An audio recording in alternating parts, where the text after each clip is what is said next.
Nicole, you recently shared a cancer diagnosis very publicly and really opening the doors up for people to pray for you. But let's start with just talking about how vulnerable and open you've been in this process. It's a relatively new process. It's been a couple of weeks. What has it been like to openly share what you're going through? It's I've been, obviously with the stage 4 cancer diagnosis, I've been feeling so many different emotions. Shock at first was my first emotion. And then I was feeling overwhelmed. And then I was feeling sad. And it's interesting because I was diagnosed about 2 weeks ago. And in the course of a day, I feel all those emotions. And so it's interesting because over the years, I've already been public about my faith and being a Christian. And so when I found out I had cancer, it just felt natural for me to share with people who have been following me for a while. And also, like, writing about this is very freeing to me and it's therapeutic. And I get encouraged by all of the kind comments and the kind words that people write to me. And obviously, the prayers are helping. So for me, opening up about it is freeing and it makes me feel encouraged. Yeah, no, absolutely. And, a lot of people, we were talking about this before we started recording, but a lot of people will, and this is everybody's right, whatever you feel compelled to do, they'll be quiet or silent about a battle they're going through. You were open very quickly. And again, it opens the doors, as you were saying, for people to be able to pray and to come alongside you in this journey. You're really young. You were 37. I know your birthday just passed, but when the diagnosis happened a couple weeks ago, 37 years old, feeling completely healthy. How did you find out about this? And just sort of take us through that process.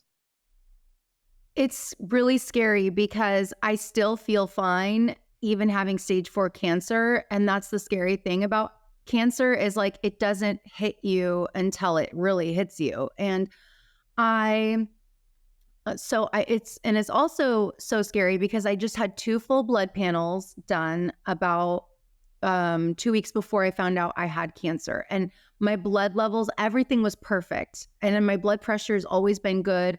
So I didn't have any other kind of like symptoms, I guess you could say.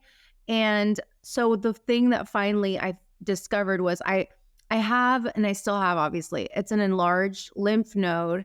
And I thought that it was just, I had an infection of some kind. And so I still have it. It's like a bump. And I noticed it and I went to the urgent care near me because I thought I would just be on antibiotics and I would be done with the antibiotics before my birthday. And then he came in and he looked at it and he felt it and he's like, this doesn't feel normal. And then he's like, I want to order you a full body scan. And then I did the scan and I had to have my hands up. And then the radiologist looked at it and it was pretty quick. It was like within 10 minutes. And then he came into the room and it was just a shock and a blur. And he's like, I'm so sorry to tell you, but you have breast cancer. And I was just like, what? Like, how is this happening to me? Like, how is this real? And he's like, I'm like, I thought my first words were, are you joking? Like, I thought he was joking. And he's like, I'm sorry. He's like, no, ma'am, I would not joke about this. And I was like, how? Like, I feel fine. And he's like, and also, I'm sorry to tell you, but it's not only in your breast, but it's in your lymph nodes. It's spread to that area. And we found 2 spots in your liver, which means it's stage 4. And I was like, what? How is this? So you went in for what you thought was a routine appointment to get an antibiotic. You Yeah, yeah. essentially walk out with a stage 4 cancer diagnosis. What, what, what is going through your heart and your mind? What questions did you have? I would imagine there was a million things hitting you as you're trying to process all of that. It was. I was in shock. I was sitting down and I was like, what? Are you joking? I was like, there's no, how can I have this? And that was the weird thing. I thought he was joking. And then I was like, I asked him all these weird questions and I was like, are you sure? Like, and then I was like, are you sure? And then I was like, have you had this? Like, I'm thinking it's a normal thing. And he's like, no, ma'am, I've not had this. And I'm like, how old are you? And then he's like, I'm 42. And I don't know. It was like the weirdest emotions went through my head. And I was like, is this real? And then I was like, have you had this? It was the weirdest questions that I had. And I didn't know what to feel. And then I just started crying and he left the room and I was like, I need to go to the bathroom. And then I just started crying in the bathroom. And then I called my husband. I was like, you need to come here right away. So he got in his car and he met me there. And then the doctor was like, ma'am, because it's stage 4, I need to get you into a hospital right away. And he's like, because if you go home and you call to make an appointment with an oncologist, which is a cancer doctor, he's like, it could take a couple days for you to get into the office. So if I find you a bed in a hospital, you'll get seen right away. So I was like, okay. So he was a really nice doctor. He called around to all the different hospitals around me. I ended up going to Baylor Hospital near me, and the nurses were so nice. And then immediately when I went there, I got another full body scan. And then they just found that it was, in fact, cancer. And then they're like, we need to get a liver biopsy to make sure it's the same cancer that was up here. And then, yeah, so I was feeling so many different emotions. It was crazy. I mean, as as you were going through this, and you've had a couple of weeks now, you've had a little more time to reflect. I know there's a lot ahead of you, treatment and the plan moving forward. How did you deal with the immediate fear? Because you obviously, we as humans, we feel that fear. It overtakes us. How have you? And I know that's still part of the process. Fear doesn't just go away always, but how have you dealt with that? How have you sought peace since this diagnosis? What's so interesting about it is even though I have this diagnosis, I have felt God's love like never before almost. Like I feel God comforting me in such a big way. And then when I was in the hospital bed, I just felt peace because I had this really strong Christian woman. She was a chaplain, come in and pray with me. And she was like, are you a Christian? I was like, of course, I love God. And she's like, okay. And she's like, okay, we're going to pray together. And so she prayed. And then all the nurses were Christians too. And then the hospital I went, it was a Christian-based hospital. And so it was like only God knew that. And then Eric, my husband, told me every morning over the loudspeaker and the floor that I was on, they said a prayer every morning. And so it's like been all these little God things that have happened to me that I'm like, I feel God's presence throughout this process. And I'm just seeing God's love like pop up in all these different ways, showing me that I'm not alone. I know this is happening like for a reason. God is with me. I trust him. So I also, despite the fear, I feel God's presence and his peace. So I'm just, yeah, it's comforting for me. So what is next for you now? Because this happened right before the holiday. This happened right around your birthday, right before the holiday. What happens now in terms of treatment and moving forward? I just have to say one thing. I mean, I had no idea going through like into Christmas, I would be facing this cancer battle, you know? And I'm actually, one small thing is I'm happy I decorated for Christmas in the house and I had it all ready before I was doing treatment because I had the Christmas tree up, 2 weeks ago and the Christmas lights. So I don't have to worry about the decorations. That's done. Um, so it's like the small things, but I start treatment. I start chemotherapy tomorrow. And they're gonna, yeah. And it's like my first session's long. It's like 6 hours long. So I have to I'm gonna bring an iPad and listen to worship music, listen to a sermon, and then listen to podcasts. So I'm gonna keep myself busy and occupied. Hopefully I can sleep a little bit. So my treatment starts tomorrow. And then it's every week I have to go in to get the chemo. It's 2 weeks on and then 1 week off to let my body rest. And then the cycle continues. So I forgot how many sessions I have to do, but I'll update you with that. But yeah, it's going to be tomorrow.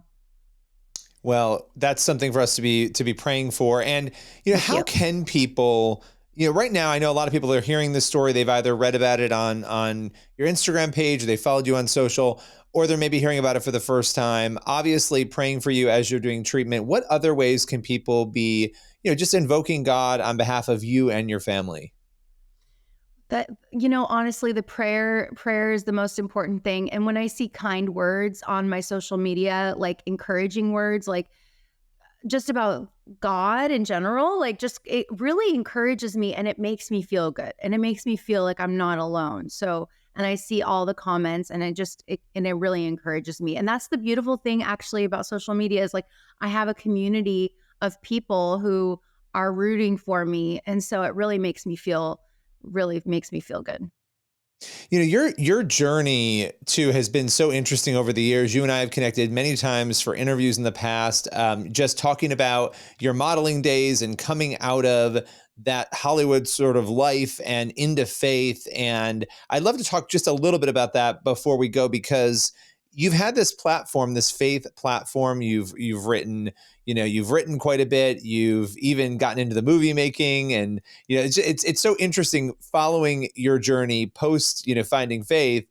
Talk a little bit about your life before Jesus and help people understand what that transition was like for you into faith. Yeah, so I didn't grow up as a Christian at all. My mom, I was raised by a single mom, and she wasn't really a believer, and I didn't have my dad in my life. And I came to faith when I was 23. I was struggling with severe depression.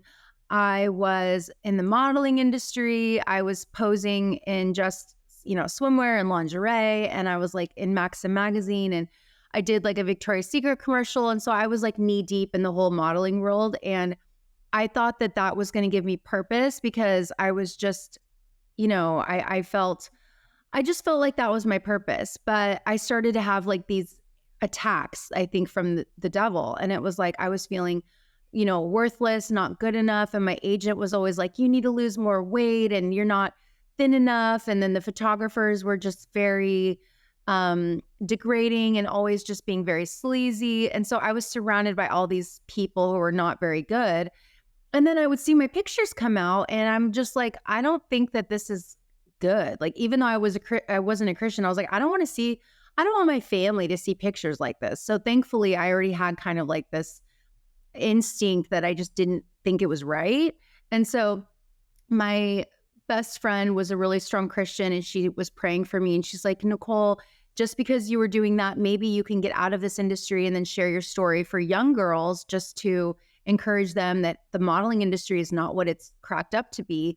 And so I was like, when I grew up, like I was reading Cosmopolitan magazine, and that was like sort of my guide, And so I realized that I don't want girls to make the same mistakes I did, which is not having God in my life. And then when I found Jesus, it was like this supernatural piece. I had all these God incidences in my life show up, and I read The Purpose Driven Life, and that just showed me that like my life is bigger than like what I thought it would be. And I thought I was just living for myself, but then I was like, oh, I'm living for God. And that mental shift really changed my perspective. And then it gave me hope too, because I was like, it's not just what my manager or agent wants, it's like what God wants. And then it felt bigger.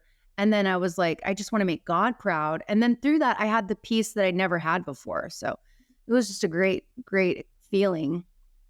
Yeah, and from there, you have shared your faith, obviously, quite a bit over the years, and inspired young people, and you've created projects to do that. And so, it's interesting, and I appreciate you kind of taking us through that testimony, because here we are, you have this platform, and you are getting encouragement from people, but you're also, through your strength on this journey, already encouraging people along the way. And I know one of the things that, just in terms of practical health, that we did want to talk about is just, screenings, and talk a little bit about that. Maybe, just making sure if you're in a certain age category that you're getting checked, maybe even earlier than what doctors are recommending. Yes, because that's the scariest thing about cancer is I still feel okay. I feel fine. And I had 2 prior blood panels done with checking all of my levels. It was all came back good. And for me, like I was 37 when I found out I had cancer, and I hadn't had a mammogram because they don't recommend that until women are 40 or over. And so I didn't have that. And so if I did have that, maybe it would have, helped me not get to the stage 4. And so I just recommend for women to get a mammogram or get an ultrasound of their chest, because they can save their life. And I wish I had that, but I can't think of the past. So that's just one thing I encourage women to do, is just to check because I'm so young that this kind of thing usually happens to women in their 50s or older, or 60s.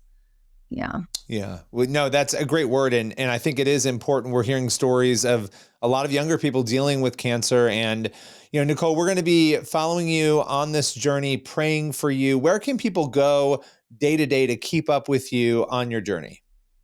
Thank you so much. I'm mostly posting on my Instagram page. That's it.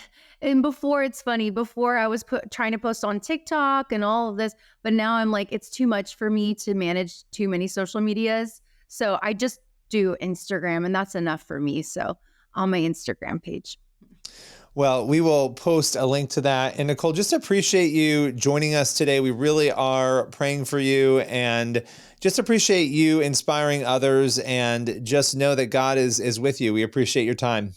Thank you so much. I appreciate you. Thank you.